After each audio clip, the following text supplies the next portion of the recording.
Hey, good morning.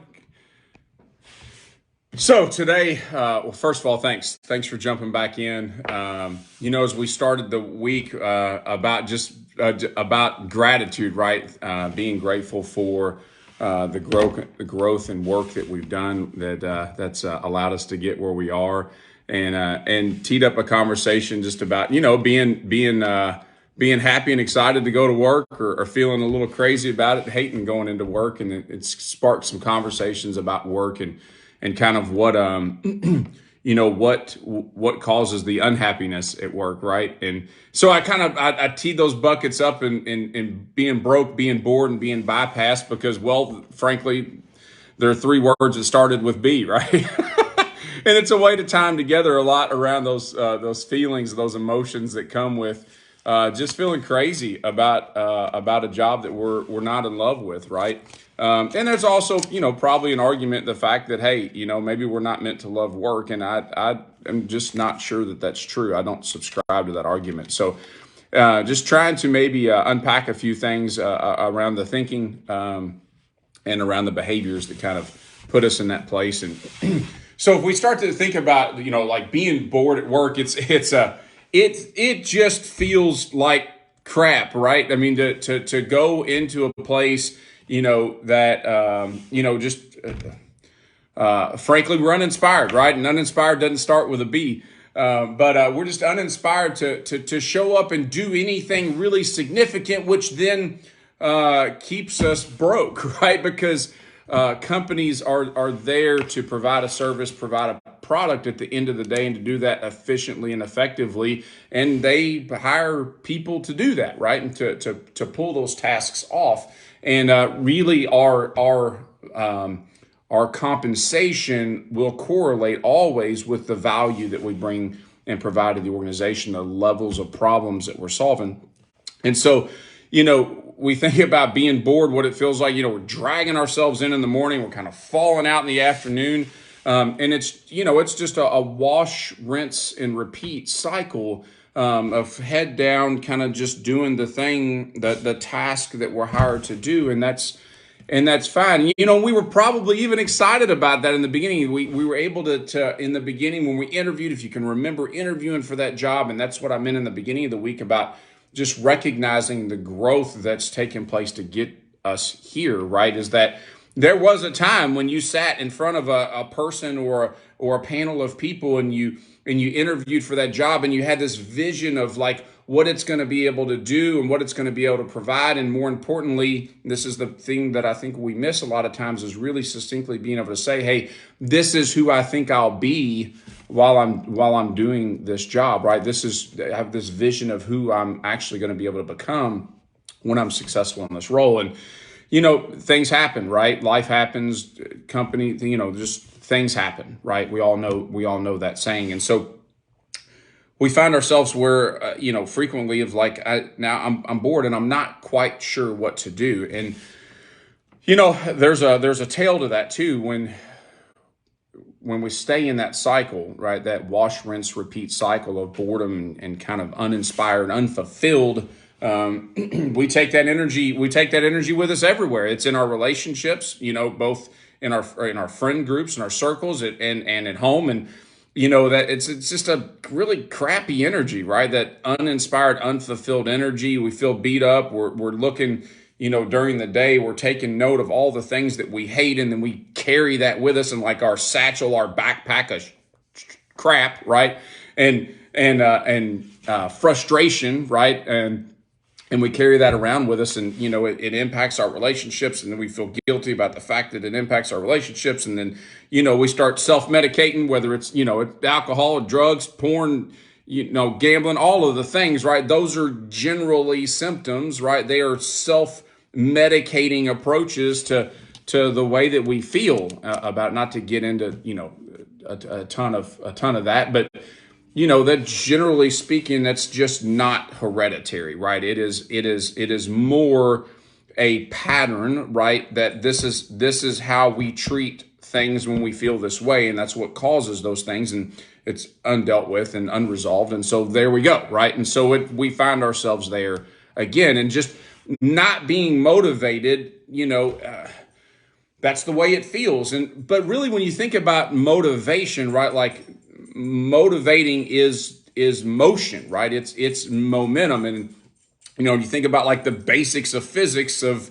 an object in motion will stay in motion, right? But the opposite of that also is that an object at rest will continue to stay at rest until impacted by an outside force, generally, right? And so hopefully, I'd love to be that outside force, right? And just this conversation to say, look, it's not, don't wait. You can't wait on motivation. Motivation's just not going to come to you, right? You've got to make a decision.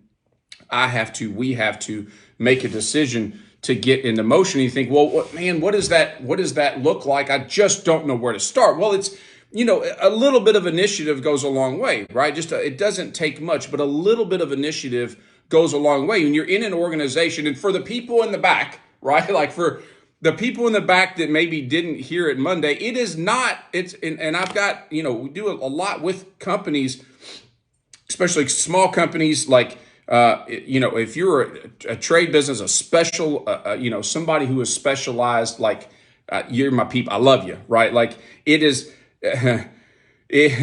it's not a company's responsibility, right, to develop you, right? It's your responsibility. It's my responsibility to take the initiative to figure out and seek out the skills that are going to make me better in those gaps where I have gaps. And then, I get to use those, right, in the organization I'm working for, or take those with me to another organization. They're my skills. They're your skills, right? But it's not, companies offer development programs because they want their people to be better, because then they add more value to the organization. And it's not a good thing. It's not a bad thing. It's just like, that's the reality of it. You think about it, it's, you pour into your kids because you want your kids to be better people, right? Like it's a good thing, right? But it's not up to the company. So the first step is just a little bit of initiative. Think about, what does the company currently offer that you can take advantage of that you're not taking advantage of? The great thing is you're probably going to develop a skill. You're going to learn something that you didn't know, right? And you're going to meet other like-minded people in the organization that are on the same journey, right? And you get exposed to like, hey, this is what it feels like to work toward development or work toward something a little better, right? And then and that's contagious as well. And then that shifts the energy that we talked about yesterday, and we kind of talked about today in the beginning, is that it's everything, right? And so with that, there's take advantages of what the company is currently offering, right?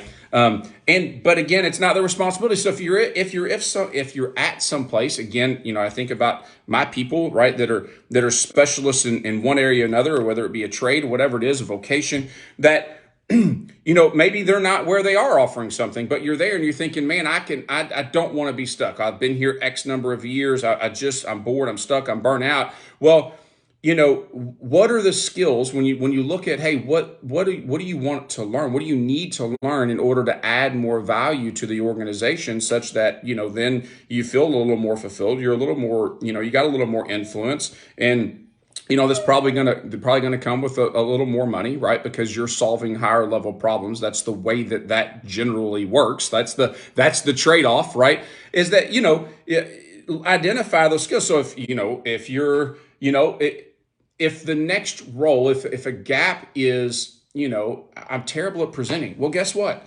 There are millions of courses out there on presenting. You can get on YouTube literally today, not spend $1. The only thing that you're trading is a little bit of your time, right? And if you're bored, you've probably got plenty of that anyway, right? Or you're binged out in front of Netflix with a cold beer, and that's fine. Like, I get it. It's the medication, right? But that is not going to get you out of being bored and being stuck, right? So we got to do something different, right? So, look up, Grant Baldwin, I think it's Grant Baldwin, phenomenal public speaker, does a ton of stuff on public speaking, and he's got a ton of stuff on YouTube, right? Like that, like it's literally at your fingertips. There's never been a better time and easier to learn, right? But know specifically what you're going after, or it's a rabbit hole, right? You think about I think about even a call center rep, right? Like even one of the most simple things, right, is like an entry level, right? And this is like the progression.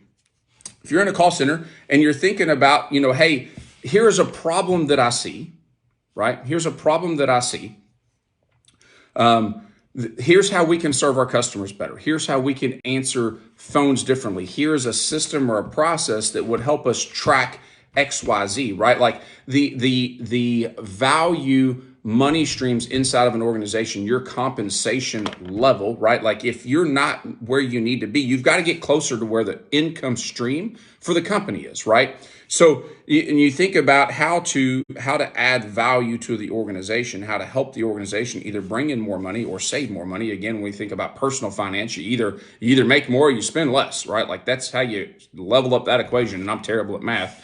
But if you're a call center rep and you identify a better way, right? Identify what the problem is. What's the pain that it's causing your customer?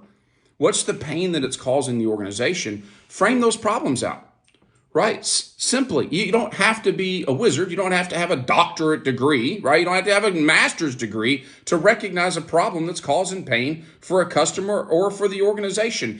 Either one of those two things, right? So identify what the problem is, plain and simple. Then, and again, it doesn't have to be perfect. Perfect will keep you broke, right? Like the pursuit of perfection is the best way to stay where you are, right? It's just about progress. And so in the simplest form, just identify maybe what could this be costing, right? What could it be costing our customers? What could it be costing the company, right? And then, you take a look at that and think about, hey, what are some potential solutions for that, right? Like, and again, it doesn't have to be perfect. Throw some stuff against the wall. But here's the reality of that. Like, that's a hell of a lot better than doing nothing and staying bored, right? At least then you're in motion. You've started doing something. And if nothing else, if the company doesn't recognize it, they don't care, it's at the wrong time, it's the wrong place, it's the wrong whatever, right? You'll feel better about it. You'll feel more confident. You'll feel more certain. You'll feel more inspired because you're in motion. You have created momentum. You've created motion. A friend of mine, because he knows I'm a car guy, right? He shared with me, he gave this analogy, painted the picture for my simple brain, was like, hey, look, brother, if you don't start, like if you're in the driveway in the car's running, you're revving the engine, right? Could be a small block, whatever, it doesn't matter, right? I don't know, Tesla doesn't really have an engine, so you're not revving much there, but nonetheless, you could be doing all of the things in the driveway, turning the wheels to the left, turning the wheels to the right, bottoming out, you're right. But you're not going anywhere. And when you're not going anywhere, you don't have an opportunity to change direction and really start dialing some of those things in. So you've just got to get in motion, and then energy will help you create, your energy will help you create and continue momentum in that. So that's what I've got on boredom. And the crazy thing is, it'll actually solve the broke as well. So, I hope that you guys find this, and it's not too long, and that you've enjoyed watching at least a little bit of entertainment or a chuckle here or a chuckle there. But hey, take some initiative, take some responsibility, take some ownership, and just start. Just start today. Start small, start simple, but just do something. Love you guys. Take care.